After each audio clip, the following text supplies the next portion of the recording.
But so let us know what have you been up to since you won MasterChef, and what have you got in the pipeline in a near and distant future? Obviously you said you wanted to get back out into the world and travel some more. I know that when you won MasterChef you said that you wanted to get a food truck or a restaurant. Is that still something that you're considering, or is that something you want to keep down the road so that you have more time to trot the globe? Oh, that's it. Like, well, so I always want to trot the globe, and I always will. That'll never stop, and I'll always find time to do that. But in terms of food truck restaurant, that's still very much high on the agenda. It's been pushed back a bit further because obviously MasterChef, it's opened a load of opportunities for me. You know, like I'm looking at going back to Singapore to do an event, possibly across to Hong Kong. I was lucky enough to go Verbier, Switzerland recently. You know, I've got a trip to LA planned. I'm like it's open doors like that. I'm doing a lot of pop-ups across the UK, some with some really good chefs that, like, obviously I'm not going to announce anything yet because it's still certain bits being finalised. But crossing over my style with theirs, it's just loads of exciting opportunities. But essentially, I'm always building towards, I want to keep learning. That's why I want to do these pop-ups with the chefs. I'll learn off them. I want to travel a little bit more. There's a few more areas I need to tap into and refine and work on in terms of especially like Thai street food, because that's never ending for me. I'll constantly go back, I'll learn something new. And I'm working towards a street food truck. I'd love a street food truck and I'd love a restaurant. I've always said like 18 to 24 months, but we'll see how it goes with everything going on. But that is, there's no end goal, but that is one of the targets. Restaurant in Birmingham and street food truck that is cheap, really cheap. Just so like everyone can have it. Like, it's not, I'm not looking to outprice people out of certain types of food. I want everyone to be able to have access to it. That's a really big thing for me, because especially when we talk about street food, the whole point of street food is it is accessible to everyone. That's what street food originated in. It, like, you know, it's on the side of the road, you go up and get it. It's about sitting down. It doesn't matter if you're a chef for a job, not the best paying job, but I'm sitting next to like a multi-billionaire. It doesn't matter, because we're sitting down eating the same thing, and you can appreciate that. And that's something I took from Singapore, the hawker centres. Everyone can eat good food, shouldn't be a price. Whereas the street food culture is being built in the UK at the moment, very much based around profits. I think it's great how we're introducing like different street foods from around the world. They're influenced by that. But at the same time, like if you're going to a street food like fair, let's call it, you shouldn't be paying to get in. You shouldn't be paying like an entry fee to get in for street food. But it depends what your definition of street food is. My definition of street food is for the people. It's accessible for everyone. Everyone can afford it. Everyone can get to it. Like it should always be an option. It shouldn't just be unhealthy takeaway food. It should be, street food is for everyone.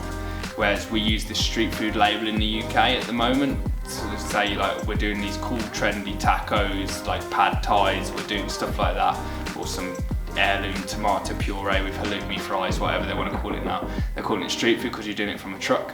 That's not street food, because you're charging £10–15, you're charging an entrance fee, you're charging a cover fee to get through it. By the time two of you go, say if you go on a date to a street food market, if you will, you're dropping like 40–50 quid. I could have gone to a restaurant and spent that. That's not what it's about. Street food's about that. Everyone, I want to go, two of us, spend like 10–12 quid, have a drink, a meal, be happy, just chill, nothing else to it. That's what it should be. And street food culture in the UK, again, it's the word street food, it's the term street food, it's what I associate it with, so it's very much in my opinion.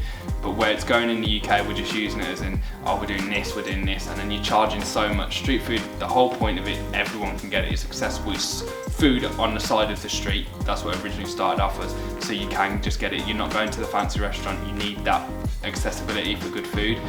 And as it stands, I just don't see it really happening in the UK, and it's concerning. But also I want to highlight the point that like people are becoming more aware of it. I just want to emphasise the point that like Chinese food in the UK is viewed as this greasy, unhealthy thing. That is not Chinese food. That is Chinese food that has been adapted for a UK palate. So we don't have greasy, stodgy, deep fried food there. Don't get me wrong, a Chinese takeaway bang sometimes just hits the spot. It's exactly what you need. I love it. It's like the British curry though, isn't it? The British curry is a different thing. They have their own awards. Like it's just a different type of food. It's just a complete different food. So when we say like Chinese food in the UK, it's not actually Chinese food. It's technically British food still, in my opinion. So I just want to make sure, I just want to emphasise the differences between it, and I want people to be more aware of like Chinese food. Like I served chicken feet on MasterChef. Loads of people said I'd never touch that, like my mum would never touch that, but people will be willing to try it. A lot of people have said when I've done pop-ups since, oh, why isn't chicken feet on the menu? Mainly because of prep time, but at the same time it's just like, I've got to be cautious about what I serve. It's about slowly introducing it.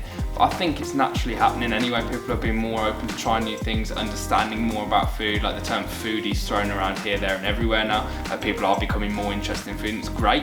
So I just want to keep pushing that, and as I said, my main aim, as I said, like it doesn't have to be me that does it. If I can help out some ways, that just food is more affordable, especially like in the UK. Like the access to food, like people shouldn't be going hungry, especially in a country like the UK. No one should be going hungry. Like it just shouldn't be happening.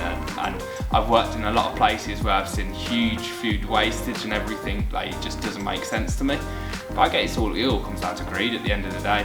People want money, people want profit, I get it. So for me, I love what I do. I want to keep enjoying doing it. I like to bring happiness to people through food. I like to bring people together through food. And that's all I want to do, keep doing that. I'm not fussed about, being well known, being this. I don't want 1, 2 Michelin stars. Like, I'm not fussed, just I like to cook and cook for people. That's pretty much it. You've reached some level of stardom already, so whether you like it or not, you're well known at the moment. Yeah, I'm still settling into that. It's nice, it's new, and as I said, like, it gives me opportunities to say how I feel. Some people agree with what I do, some people I don't. That's absolutely fine. Like, food's opinionated as well. And I said, as long as I stick true to what I want to do, like I want food to be affordable. I said I will open a restaurant, and it's not going to be the cheapest, most affordable restaurant, but that's why I also want a food truck. I want maybe like a centre. It needs to be a balance for me. Otherwise, everything I've said, everything I stand for has just gone out the window because I've decided to go chase an award, which inevitably doesn't mean anything. Yeah, that all makes sense. We'll certainly be keeping our eyes peeled for whatever you do next.